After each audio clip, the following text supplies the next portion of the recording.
Welcome back to the 27, and oh so soon. So this is another opportunity for a rebuttal video.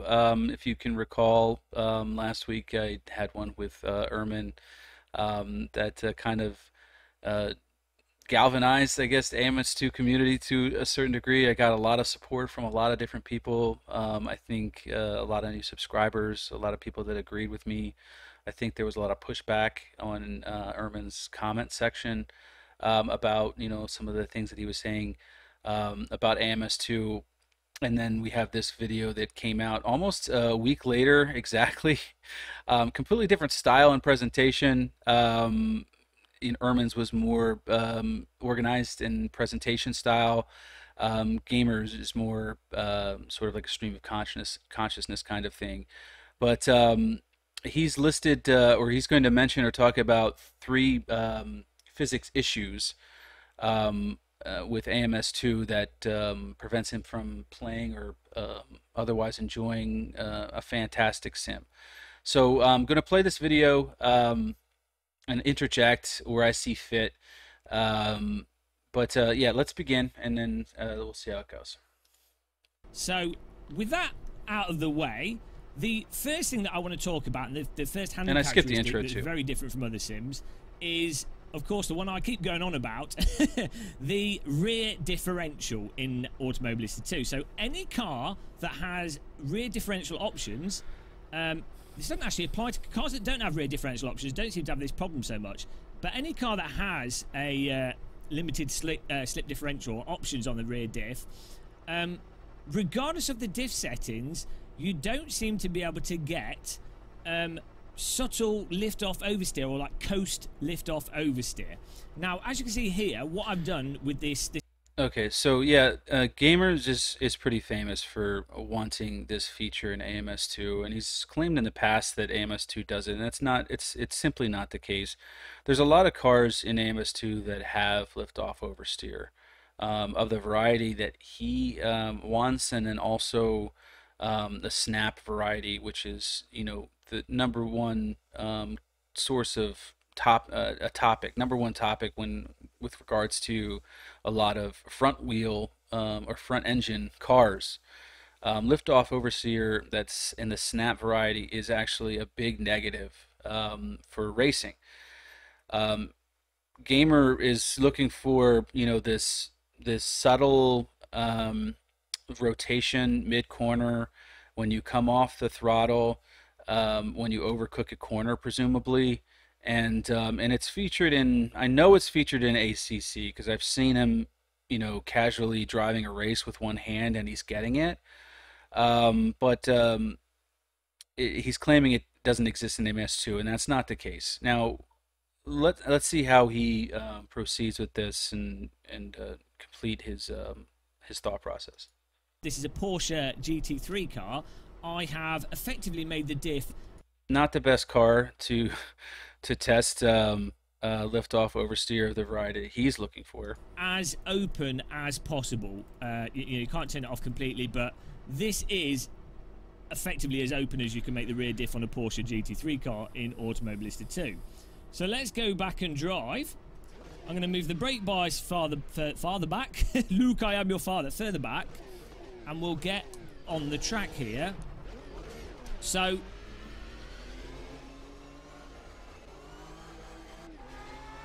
what you find in Automobilistic 2 relative to other simulators is that the rear of the car, even with the diff set as open as possible, only really turns in once the back has really started to slide, and once you've effectively, or what it comes across as, I could be wrong here, but what it comes across as is once you've effectively started to get onto the limit of the rear tires. Okay, so number one, he's driving a car that's notorious for understeer. In real life, other sim racing titles, and in AMS2. On top of that, the default package setup for the Porsche in AMS2 is it favors stability.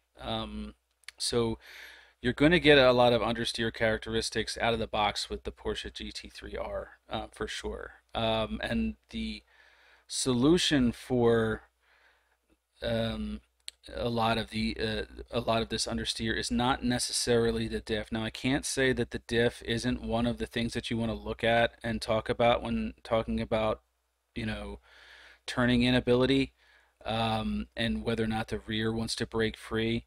Um, it, it's more of a problem with the mechanical grip of the car and the natural characteristics of the Porsche. Now, generally speaking, the Porsche, by its nature, is a deep braking car, a really quick snap kind of cornering, and then a power through a late apex kind of car. It's not one of those cars that you want to attack the corner and kind of it'll just stick while you go around. It's not one of those things. You want to go straight, corner sharply, and then attack the late apex.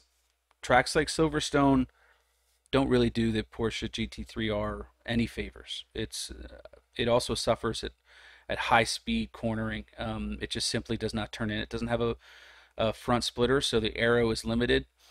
And it's really just it's such a stable car in the rear that it's just going to push through any high speed section. So you really have to approach the car with a different mindset, setup wise, to um, with the suspension tab, not necessarily the differential tab. Differential tab is one of the things that I would use for fine tuning.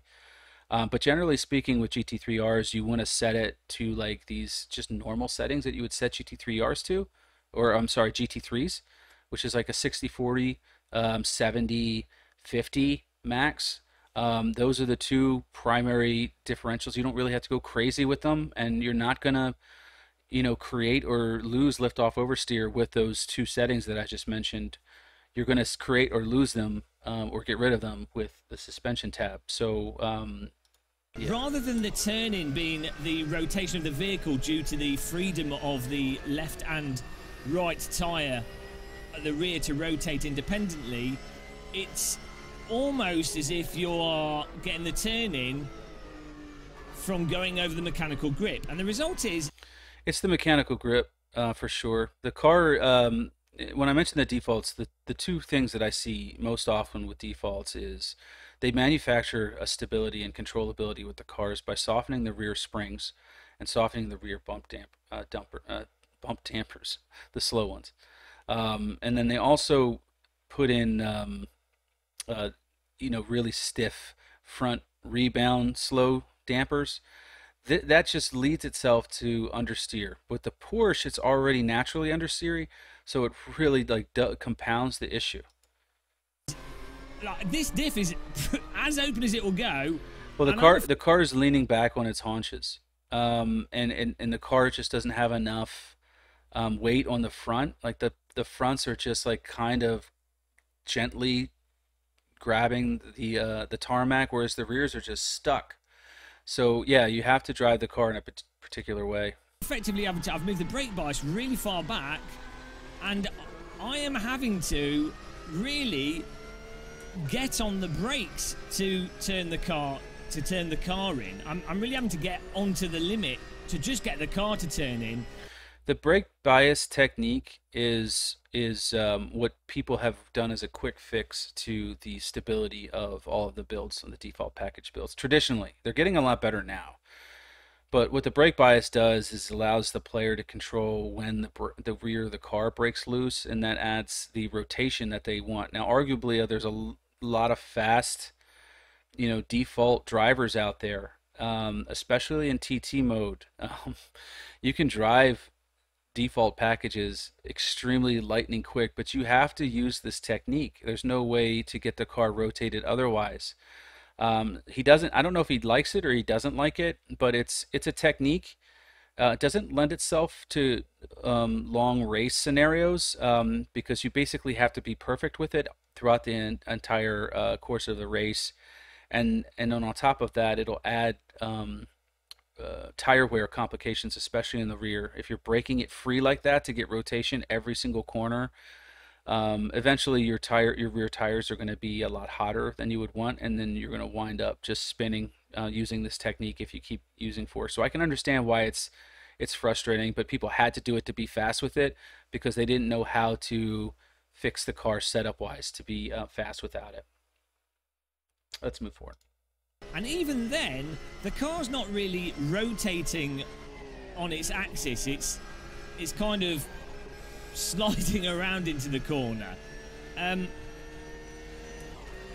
It's hard to really see this in a video. I was trying different ways to demonstrate this in a video. There's no pedal inputs on the screen with Automobility 2, unfortunately, which makes it even worse to demonstrate. The only thing I can really say is, and I'm pretty sure other people notice this if you play other simulators, the only thing I can really say is get into Race Room, Assetto Corsa Competizione, iRacing. Get into those racing simulators, set the diff as open as possible, and just go into a sustained corner like this, turning right, and then come off the gas. And you'll notice straight away the car will start turning straight away. And in many cases, the car will actually, you might even lose the rear from the lift-off oversteer. Now, Okay, yeah, you will. And the Porsche, that's the type of lift-off oversteer that the Porsche is notorious for, at least some of the other varieties. You don't see it with the GT3R that much, and that's in real life. And that's because of the natural balance of the car. Now, some cars will have lift-off oversteer, some don't. And it really depends on the weight transfers of the car. You know, when you're leaning on the fronts, it's going to, the fronts are going to dig in and give you more turn in. If you stiffen the rear rebound dampers, for example, the rear wheels will lift up off the ground, so to speak, and you'll have less grip, and that's what causes the back end to come around. But he's chosen this car because I think it's probably the worst example. But he's applying it to all the other games. It would be fair to apply this car to all of the other Porsche GT3s through other games and not say that this car is representative of AMS2 with regards to lift-off oversteer, because I've certainly created lift-off oversteer in a lot of cars. A lot of cars already have it. I've even created lift-off oversteer of his variety with the Porsche, or this particular car, with the suspension settings. So, yeah, so let's move forward. Now, that's not ideal. You don't want that to happen, and that might be over the top. I'm not. Most if you do a Google search, lift-off oversteer, it's all like, how do I get rid of it? So it's the kind that he's talking about is a very I don't know. There's not that much discussion about it as in general racing forums either anywhere. So, and especially in the Porsche GT3 context, the only thing that they care about is lift-off oversteer because they don't want to wreck their car. Saying I mean, snap lift-off, I should say. I'm not saying that the other simulators are perfect, but it is definitely the rear is definitely way less willing to rotate when you've totally opened the diff, and you have to really turn the car in on the brake in Automobilista 2 relative to other simulators, and I think possibly relative to real life vehicles as well. Well, that's conjecture, but yeah, it's the other games have more refined setups. ACC in particular, they're done by professionals and probably by hand. So they can't do that in AMS2. They have one setup that's and when you have one setup, it's the master of none. So they've obviously programmed stability into it. So you're not going to get it with this car, that's for sure. But it doesn't mean that it doesn't occur. The thing that that is interesting to me is that he hasn't talked about the damping packages yet. Weirdly, if you actually go into the setup and you make the diff, the rear differential, what would be the opposite, so effectively a locked rear diff. We are absolutely mental here. Really good with the Automobilista 2 app. They put the descriptions at the bottom for what all the settings do. They've done a really good job on that, and there's a lot of settings in this simulator for you to fiddle around with if that's what you're into. So it's really nice, and they've good descriptions that are easy to follow, which makes a change. A lot of sims get that wrong. But if we do that, I'm going to put a bit of traction control on as well. Yeah, look at that. So that should be, unless I've got something wrong, should be. I'm not really 100% sure where he's going with this. As locked as possible for the rear there. So we do that, back, drive, and The Porsche, What you I'll tell you right now, the Porsche GT3 with the locked differential power and coast and that kind of a preload is just going to be an understeering monster. And I'm not sure what this is proving or disproving. find is you do notice a difference between it being locked versus open. Again, that's pure understeer. I need to put my brake bias further back again. But See, the brake bias solution is just sort of like it's sort of like a catch-all. it is very much, because you don't, again, as if you're... the other settings haven't been adjusted. The other settings are fixing. So if you have an understeering car, you know, in real life, your car is just understeering. Like, do the race engineers just say, "Oh, I get paid, you know, all this money, and oh yeah, you just need to move the brake bias backwards"? I mean, it doesn't happen. So it's like the fix is sort of like a, I don't know, it's sort of just like an ad hoc fix, situational, I guess. I don't know, but or like the car is driving based off being on the limit of the tyres as opposed to the actual diff setting. Now, it's very... You can say as a player of the game, you can be like, well, I think it's the diff setting, or I think it's this setting that's not right in the game. And it could actually be something completely unrelated to the diff.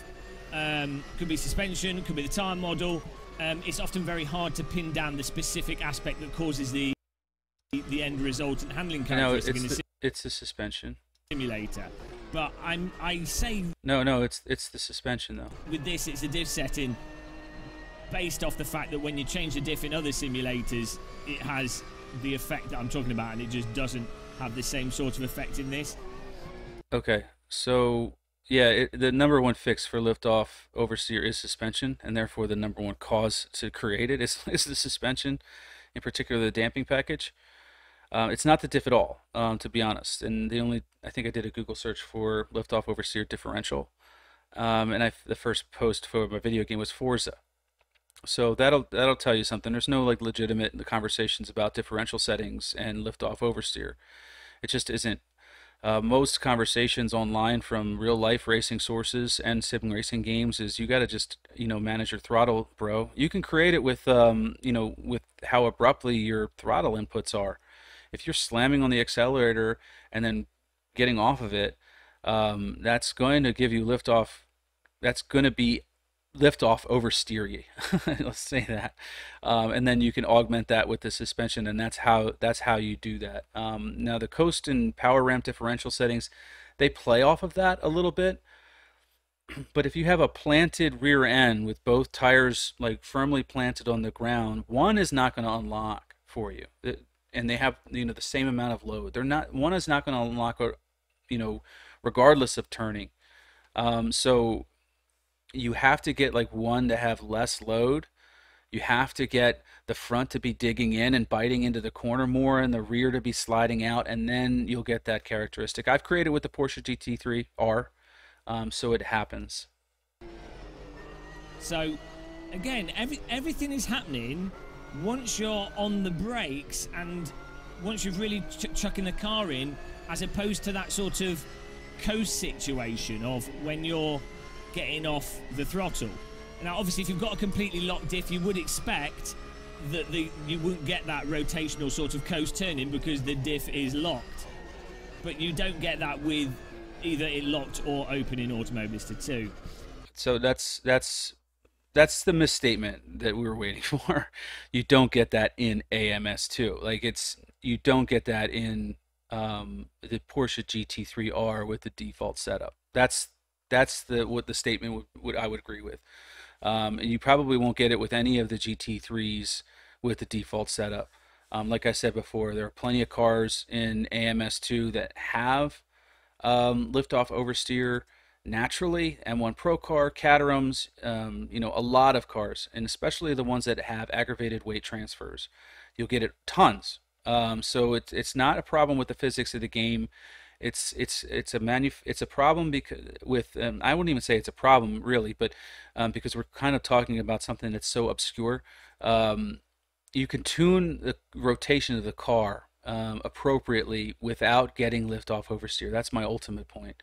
By tuning the suspension properly so the cars turn a corner properly, setting the ramp angle, not the ramp, the rake angle properly for the Porsche is important.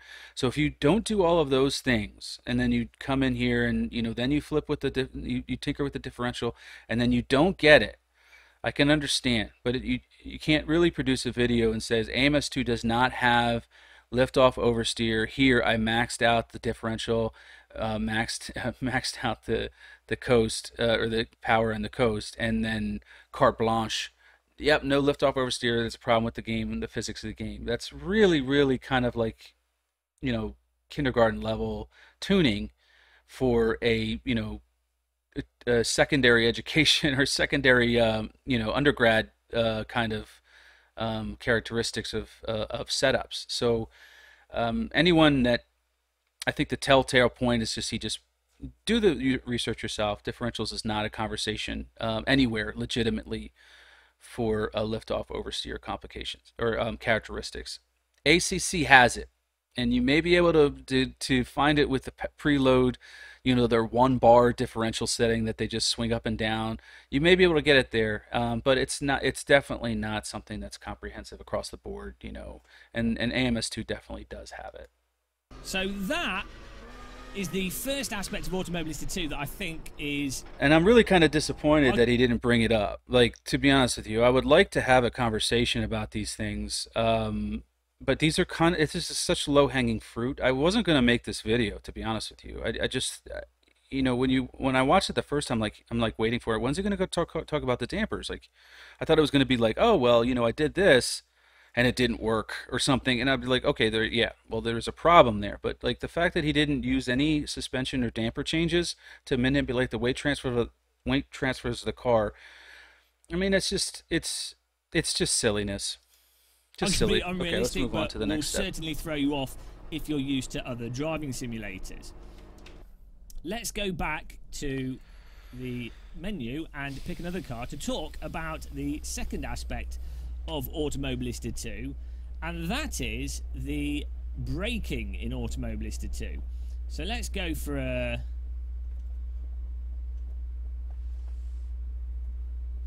Let's go for the Ginetta Super Cup, why not? Get back on the track here. So one of the really challenging aspects of Automobilista 2 is... I like how he casually picked this car too, like... He casually picked the Porsche, like, oh, I'm gonna pick up the worst car on the worst track for understeer, and then the car that has a spec suspension, he's like has brake problems. You think? I would say it's not as challenging or as awkward as the braking in iRacing. That's good. iRacing's braking is absolutely bonkers. It makes no sense at all. So let's keep this in context. No. But no one's saying that the physics of iRacing are broken. That's the next video, man. The physics for braking of iRacing are broken. No simulator is... Wonder how many views you get. Perfect. They all have their own little quirks and charms, and that's why we do sim racing. What you find with Automobilista 2's braking is with what are more grippy cars in general, the brakes are very, very snaggy and abrupt in terms of the point where the car is actually at the limit. So you'll be braking and slowing down and it's all good, you're all fine, it's operating as it does in every other simulator. But when you're pushing it and you get to that lower speed and you're getting on the limit, let's move the brake bars back again, you get to that ideal limit point and then all of a sudden you get into wish-washy rotational crazy land. Okay, so I appreciate the fact that he's demoing the car. It's certainly entertaining, but I don't know if what he's doing is actually adding any value to the conversation. And I believe he's in test day, so coming out of the pits, he's doing a brake demo with ice cold tires and probably ice cold brakes. So it's like Yeah, the things are the cars are going to act differently. You really only can understand the setup of a car unless you're going at a competition rate. Like you cannot judge it based off of just like, oh, I just pulled out of the pits. And whoa, look at how weird the car feels. It doesn't work like that.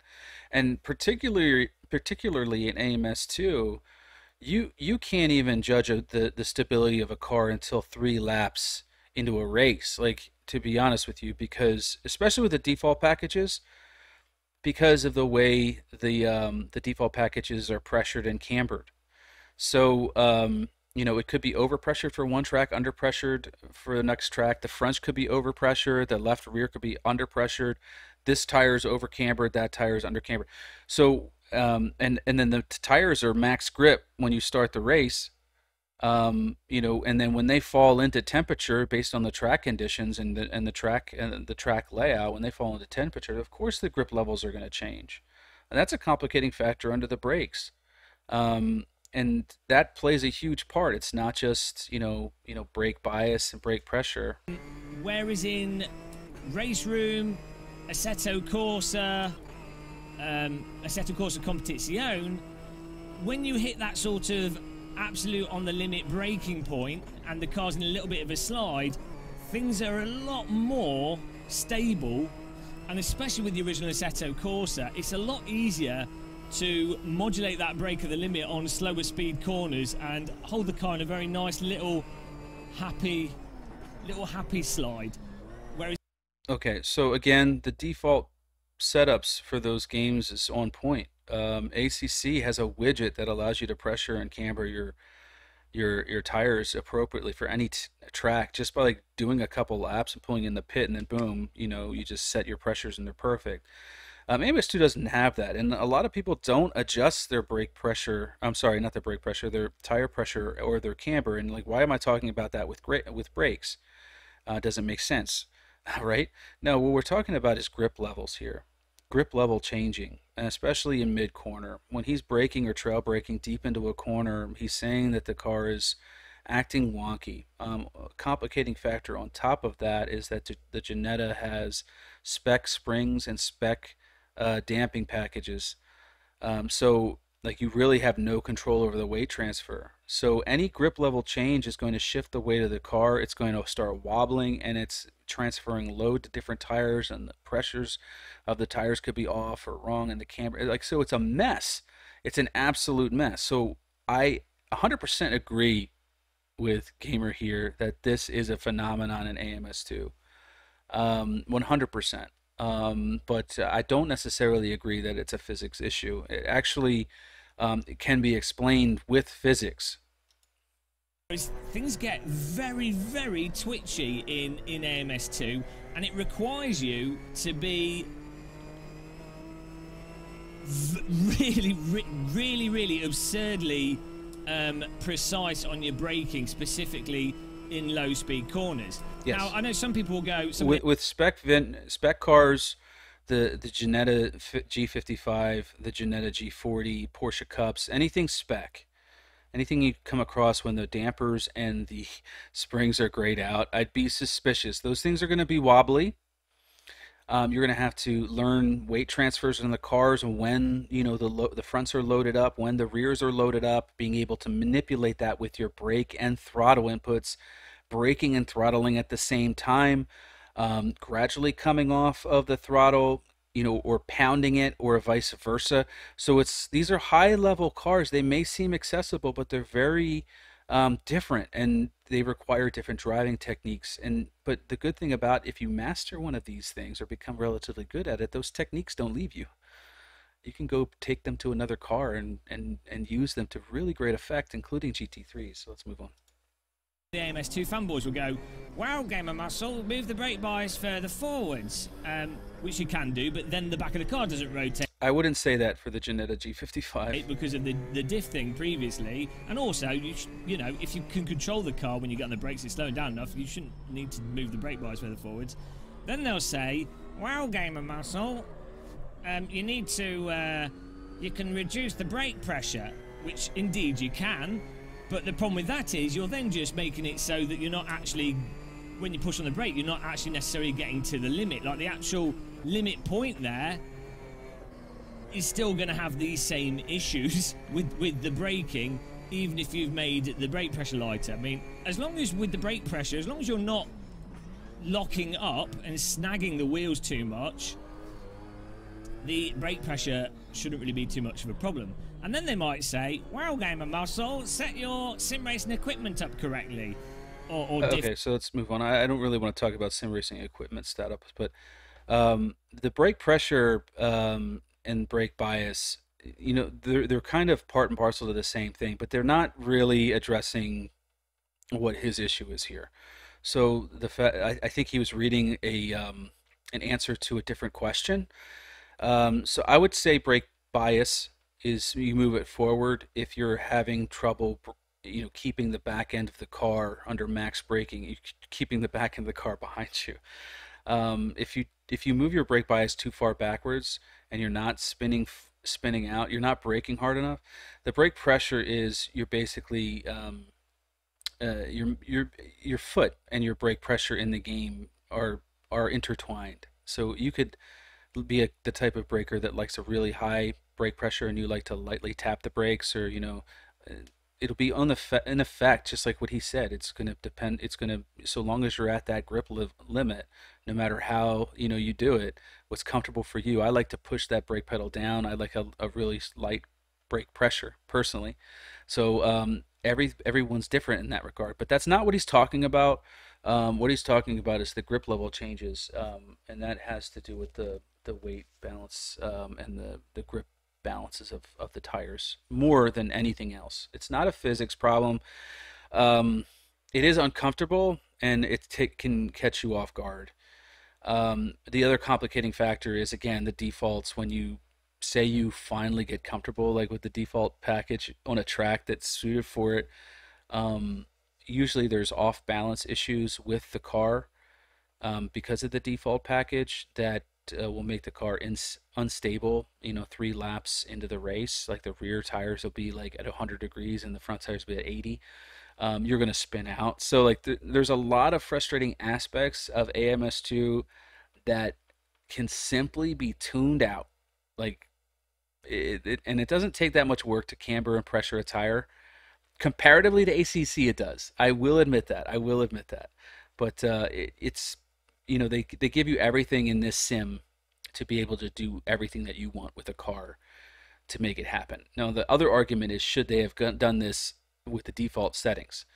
There's an argument there, for sure. But it's a lot of work. You'd have to do every single car times every single track, and that's a really difficult process when you have a lot of other things development-wise that you have to focus on. So, and I believe they've already said that they're not going to approach that until a lot later. And I think what they're probably going to do is try to find some type of mechanical solution like Project Cars 2 did, where it's sort of just like, kind of done for you just based on what you're answering some questions. Kunos does it another way with ACC, where they give you a workflow. Like, if you feel this, these are the changes that you would make. And then you just basically, the workflow tells you what to click, and then you click those things in the game, and then the game knows that you're working on the workflow, so they'll do exactly what you think that the game will do, exactly what it thinks you want it to do. So it's sort of like easy mode, whereas AMS2 right now, it's not. You really have to know quite a bit to really get into the finer details of tuning. But we're working on that, right? Everybody? Less and more sensitive. And again, the objective is more not about the general sensitivity of your equipment. It's more, once you get to the limit of the braking with a given car, the way the dynamics operate within that limit.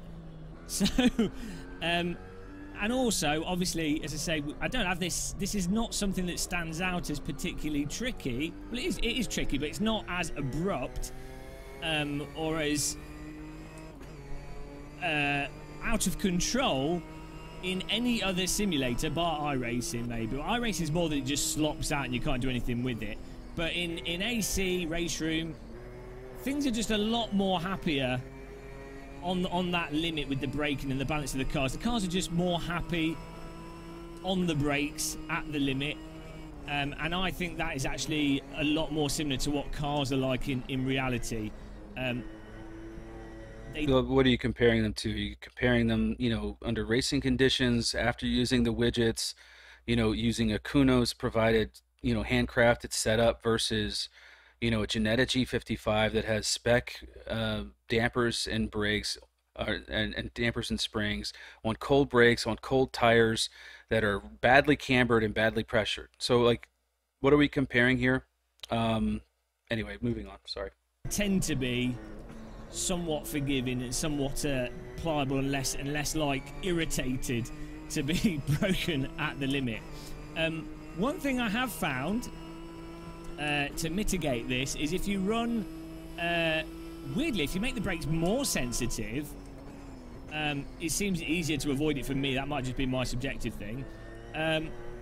Also, if you have the steering a lot more sensitive in you run a lower steering lock in Automobilista 2, that actually allows you to quickly catch the car and correct it, or even allow the force feedback to correct it more without you having to go monster correcting, which again makes it easier. It's actually higher in AMS2. It's like the higher the number, the more the less you have to steer.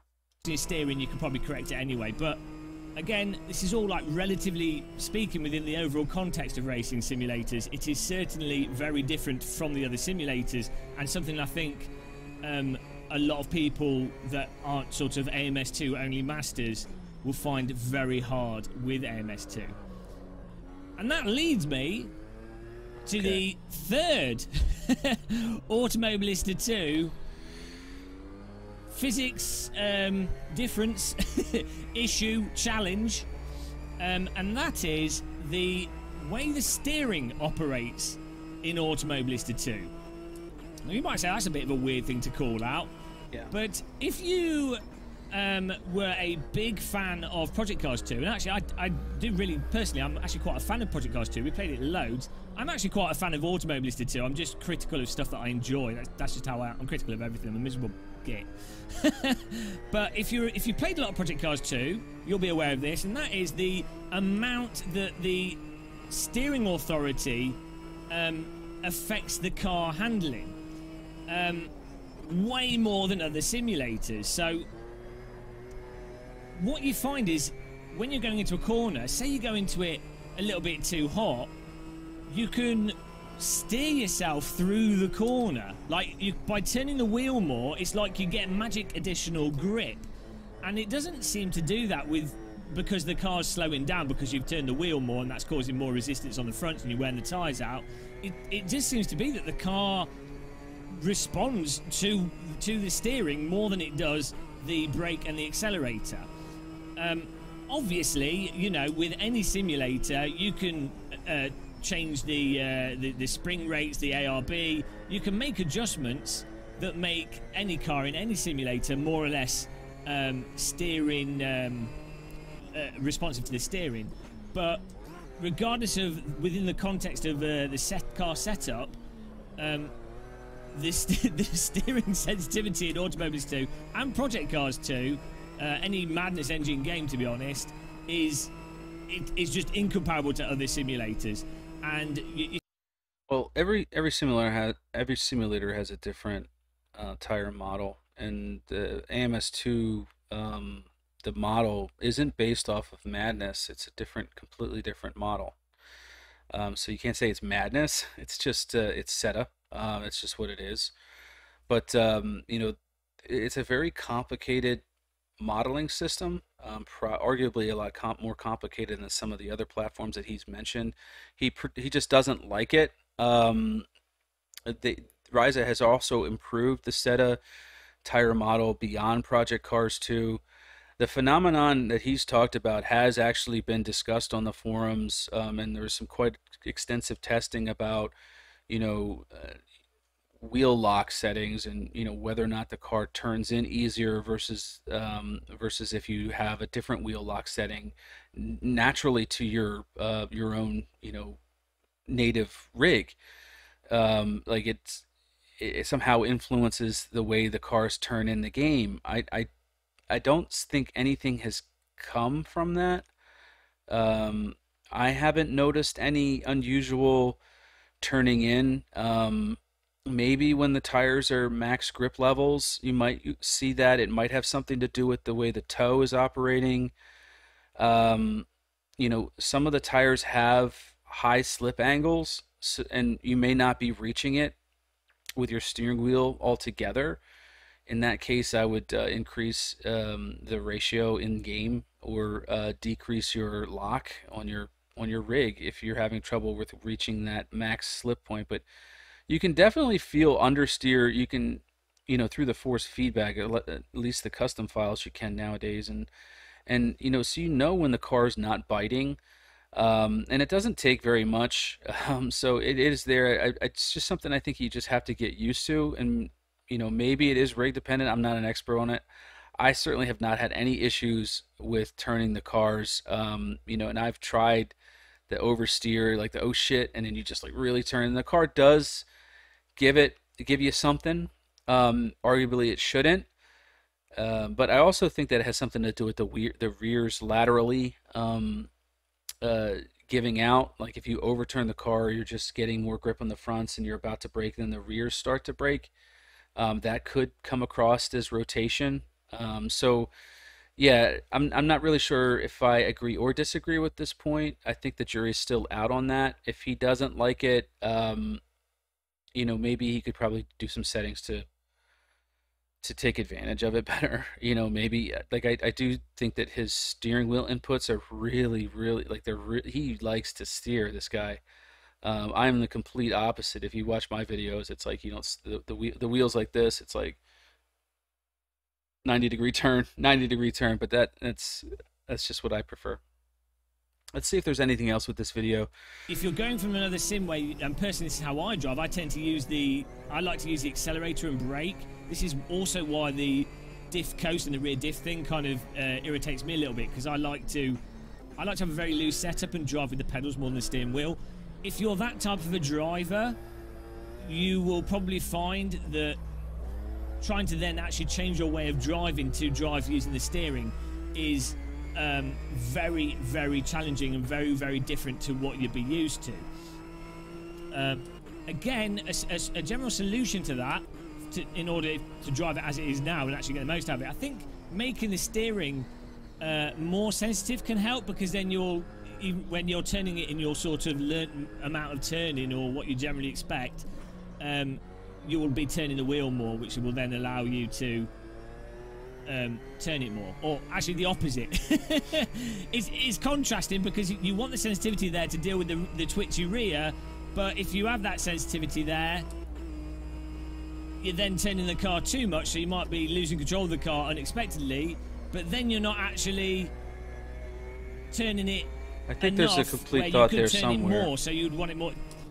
It's very hard to actually think of a single thing to suggest that would actually be a solution for everyone in terms of getting around this. I mean, obviously, with every simulator, the ultimate solution is to remember that every driving simulator is its own game and has its own physics, and as a result has its own way to be played. So you just need to actually accept the individual handling and go, right, that is what that game is. This is how you have to approach it to be successful. But, those, I think, for me, are the three main aspects. Okay, so let's just end this right now. This video is getting a little bit long, but essentially it's two videos in one. So, yeah. So, I like Gamer. Actually, you know what? Let's boom. I also subscribe to him on my personal account. But yeah, I like him. I really, I've watched some of his videos, some of his tutorial videos on how to set up VR with AMS2 and some other the rig settings. And I really enjoyed it. I used him as a reference a lot of times and resource for that type of thing. But as far as there's this like kick the dog kind of when it's down. aspect to AMS2 right now, and I think a lot of the influencers are kind of taking advantage of it one at a time. You know, I think the most fair criticism is 604.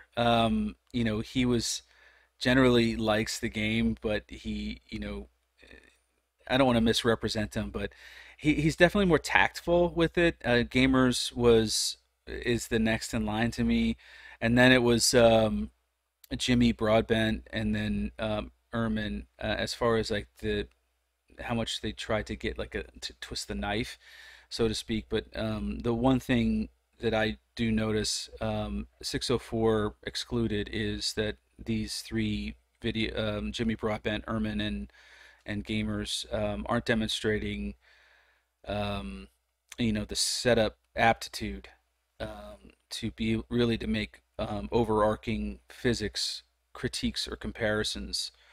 In fact, I think that all three of them get their. I don't even know where they get their setups, to be honest with you. And I remember Ehrman posted a video a long time ago where he got a setup for somebody he liked it. So there are improvements to be made. I'm not sure what gamers done. Um, that being said, that's my thoughts on this video. I hope you enjoyed it. I will continue with building setups for AMS2. Regularly scheduled program, please, from now on, guys. So let's just cool your jets with this stuff, and and we'll move forward. Merc AMG video will be postponed till next Wednesday. I'll be at Bathurst there. It's a beautiful setup. To be honest with you, it's probably not what you would expect for a Bathurst. And then we also have the Brabham BT46B custom default setup coming out this weekend. I'm going to do my best to fix it before it's hot fixed, uh, if indeed it needs one. But that's for Ryzen to decide. But let's just hope that I don't make the build and then the video and then the next week it's fixed. But in any event, I wanted to thank you for stopping by, and in the meantime, take care.